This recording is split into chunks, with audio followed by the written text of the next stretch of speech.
All right, Southern Ontario, 1 minute forecast here. Significant freezing rain to impact the region Saturday through Sunday.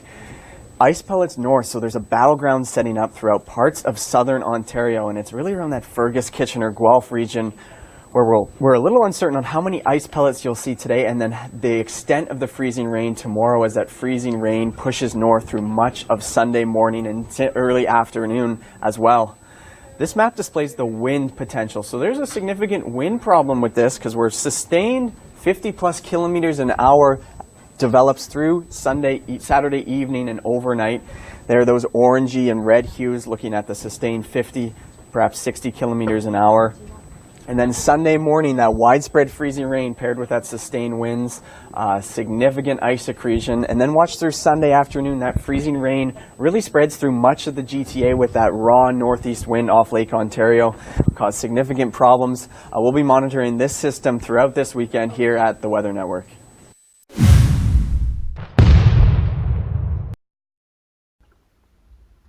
Hello folks, our big storm is here. We haven't got much as far as freezing rain goes, but that's tonight and tomorrow. So today, what you're looking at out there is not snow, it's actually ice pellets. It's kind of similar to hail, it's like little ball bearings. And I'm going to be wearing my goggles today because you get hit in the eyes with that stuff and it really stings. So, got all the protection. I got hood on with the little extensions down the side to keep the ice from going down my neck. And it's not nice out there. And the monster's not going to appreciate it all that much either. But in an earlier video, I'm not sure if I included it or not. The lady had said this is common for, or not uncommon, I think she said, for April. I don't think so. This is the type of weather that we normally get in December or January. Normally during the January thaw we see this. But the last couple years we've gotten it in February, which is to me a little bit odd. But to get it in April, I think it's rare. But this is what we got so far. And this is just day one.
This is one place you won't see me sitting at very often. I think I was only there 2 or 3 times, and the bridge is closed off completely now.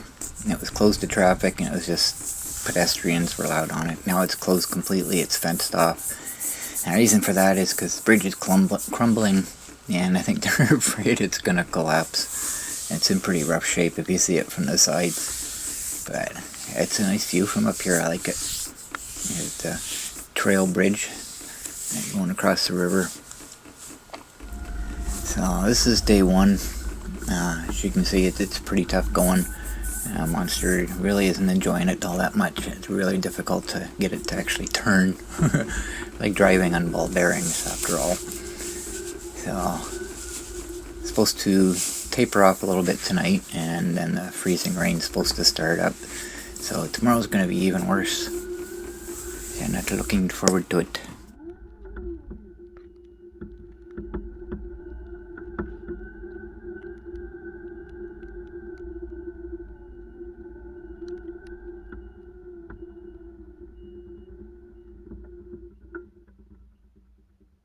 So this is what the radar map looks like.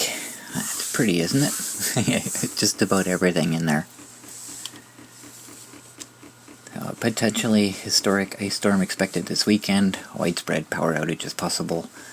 Ice pellets mixed with freezing rain will taper off later this evening, with patchy freezing drizzle thereafter tonight. 2 to 5 centimeters of ice pellets have already accumulated on the ground today in many areas. Freezing rain will return by early Sunday morning. It should persist until it changes to rain late Sunday afternoon. Significant rain may fall late Sunday and Sunday night, creating localized flooding. And ice buildup to 25 millimeters appears likely across the region by Sunday afternoon. It may exceed that in some locales. Strong winds gusting to 80 kilometers per hour are also expected tonight and Sunday. A combination of excessive ice accumulations and strong winds may result in widespread power outages due to fallen trees and power lines. And dangerous winter driving conditions are expected on untreated roads Saturday and Sunday, enhanced by falling tree limbs.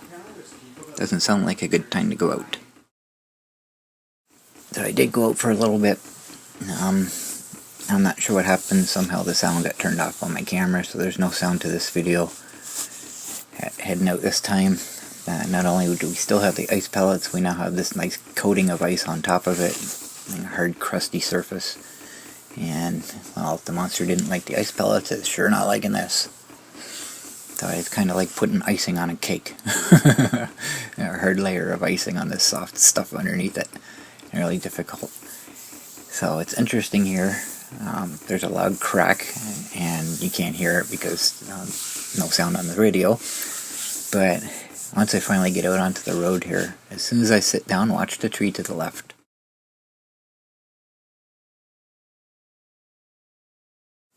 And it's kind of a good indication that today might not be a good day to go out. And as usual, our area didn't get it as bad as everybody else did, and I'll show some of that at the end of this video. But unfortunately, it did turn tragic locally here. And this is the first scanner recording that I have from Wingham. Well, first one that I'm sharing, first one worth sharing anyways.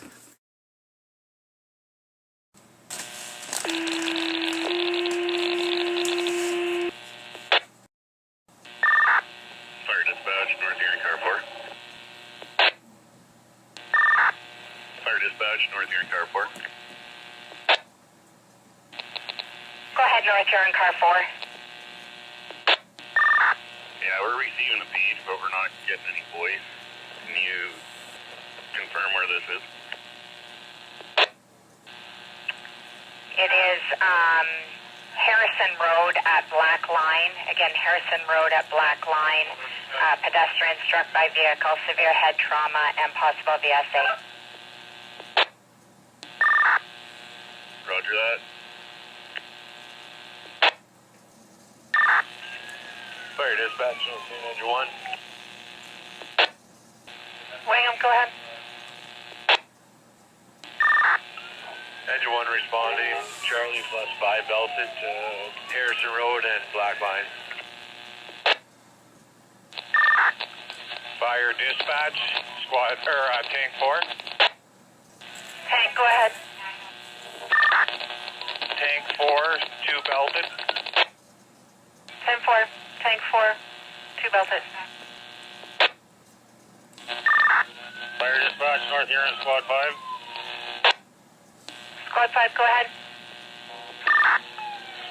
Squad 5 responding, Delta plus 4 belted. Roger that, Squad 5 responding, Delta plus 4 belted.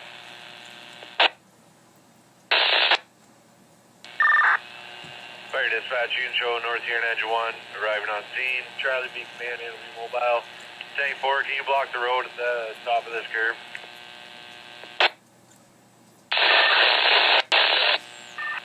Roger, Engine 1 on scene, command mobile.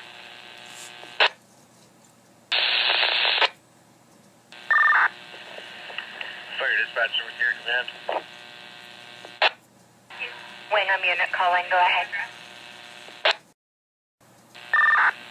Dispatch, you can shut down in between Black Line and Line. I'm sorry, your radio is very static. Are you closing the roadway at Black Line? Yeah, roger that. We have Harrison Road closed between Black Line and B Line. Roger, Harrison Road closed between Black Line and B Line Road. Fire Dispatch, North Huron command. Go ahead, command. Dispatch, OPP is requesting we get a hold of Huron County Highways to close this road. Roger, I'm not sure if we actually have info for Huron County Highways. I will attempt. If not, I'll go through the comm center. Roger that, Dispatch. You can also show one Huron County EMS on scene and one OPP on scene. Roger, one Huron County EMS on scene, one Huron County OPP on scene. Tank 4, call command. Tank 4, can you move back to the intersection at 86 and 87? Block it off there. Engine 1, call command. Can you send Arnold down this way, please? Squad 5, call command.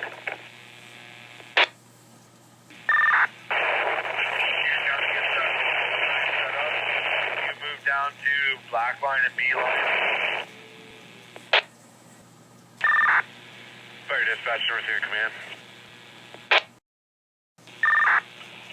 Fire Dispatch, North Huron command. Go ahead, command. You can show ambulance release from scene. We also have 3 Huron County OPP on scene, and Huron County Highways is on scene to close the road. I'm going to interrupt here for a second. That last call I found quite disturbing. Normally at an accident scene or any kind of medical call, medical assist, normally they say patient loaded into ambulance. Any case where ambulance is released from the scene and not needed, they usually say patient has denied medical assistance or something like that. So just to say that the ambulance has been released from the scene kind of tells me that things are bad enough that the ambulance isn't required. So I found that quite disturbing. Roger that, I copied. Ambulance release from scene. 3 OPP are on scene. Huron County Highways currently on scene to close the road, 1858.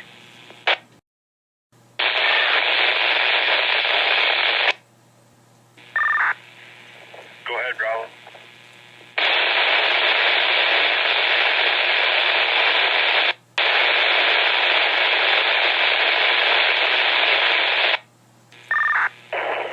Once they have the road close sign set up, you guys can return to the station.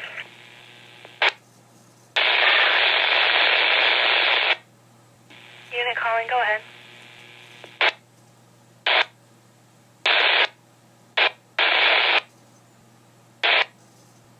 Roger that, tank 4, clear returning at 1919.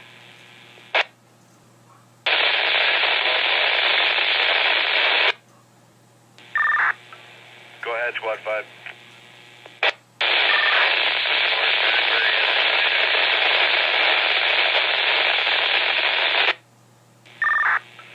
Roger that. You can return to station. I'm just going to talk with the OPP and we'll be returning here soon.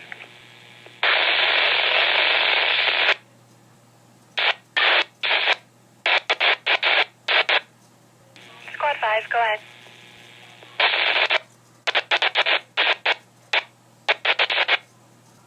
Roger that. Squad 5 clear returning, 1928.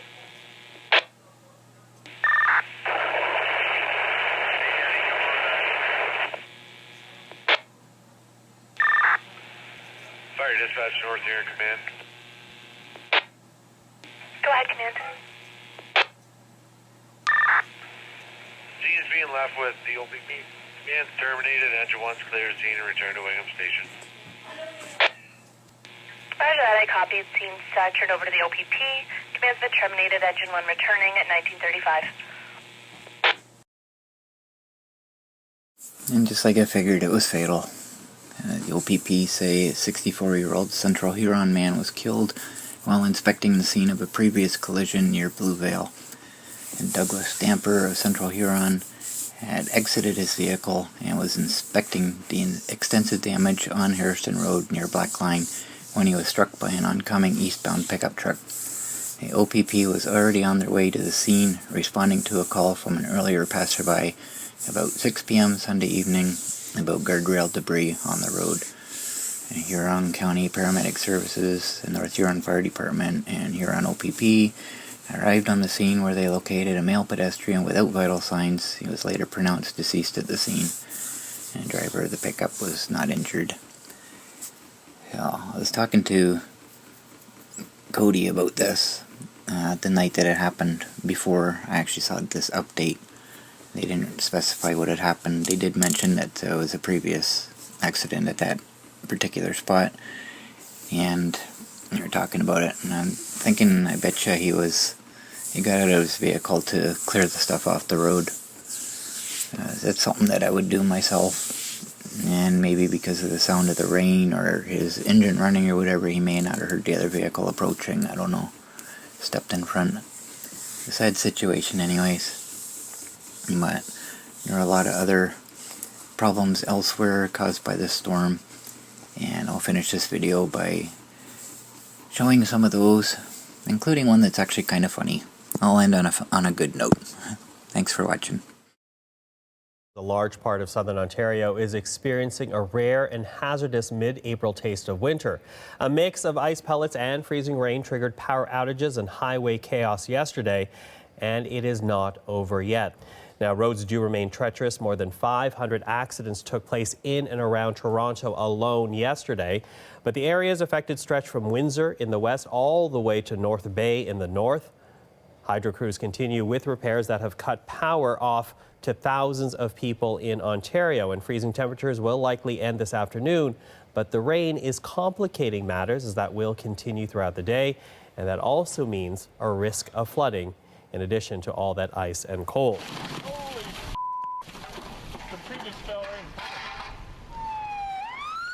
Toppling trees and downed hydro lines, leaving thousands without power tonight and adding to the already massive list of issues this mid-April storm has caused for residents across the GTA. The icy roads and snow buildup turning into some serious flooding in some areas. Good evening, I'm Natish Basono, and we begin tonight in East York. I'm near Woodbine and Mortimer Avenue, and these are the scenes that we've been seeing all day here. I'm just going to try to navigate through here. This tree coming toppling down, falling on top of this truck here. As you can see, the back window completely gone. This tree actually comes from...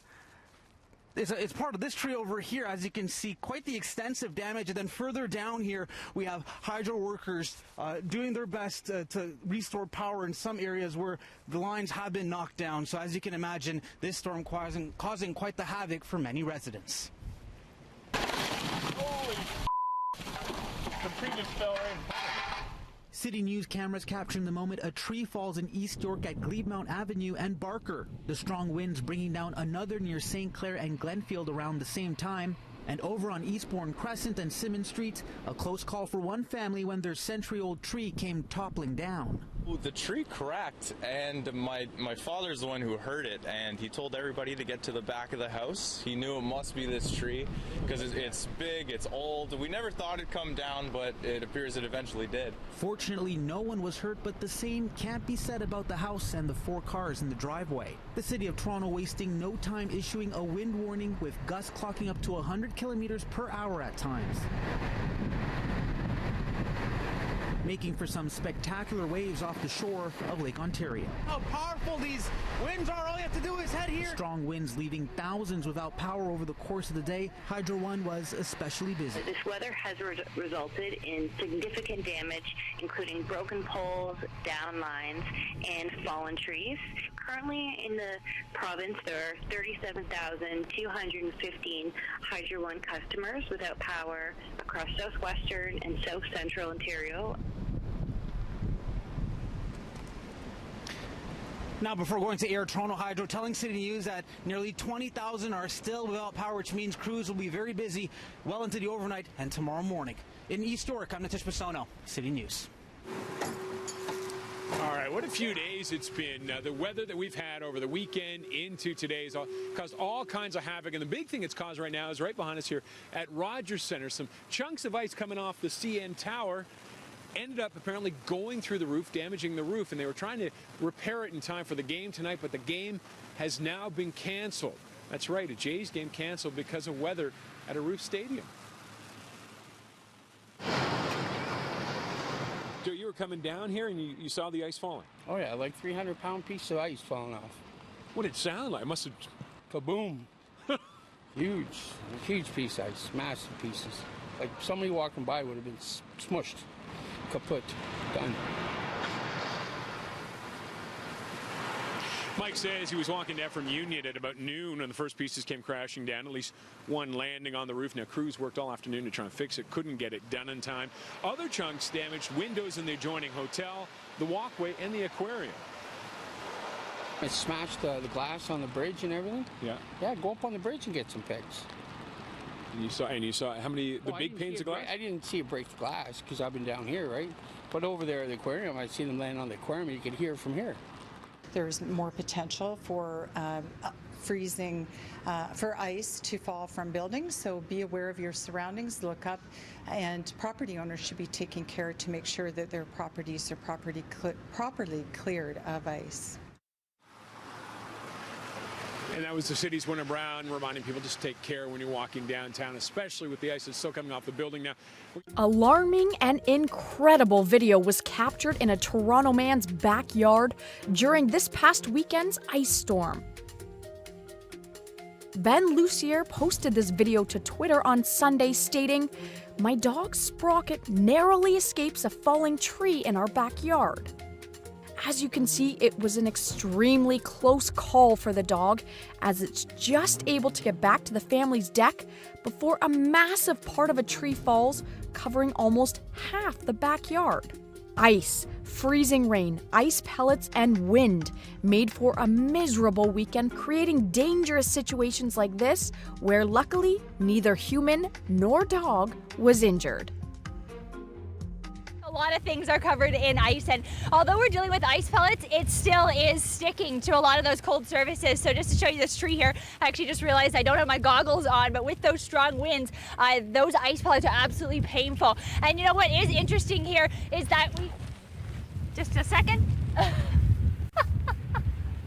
We are dealing with icy conditions here on the windward side of the tree, but this is real icy. If you look on this side, it's actually bare, so you really can clearly see where that is. Ice accretion on those limbs with strong winds is certainly not good.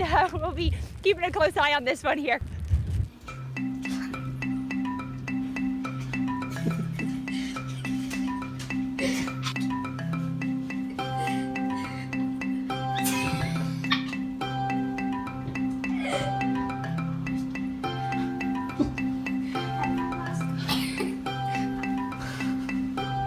The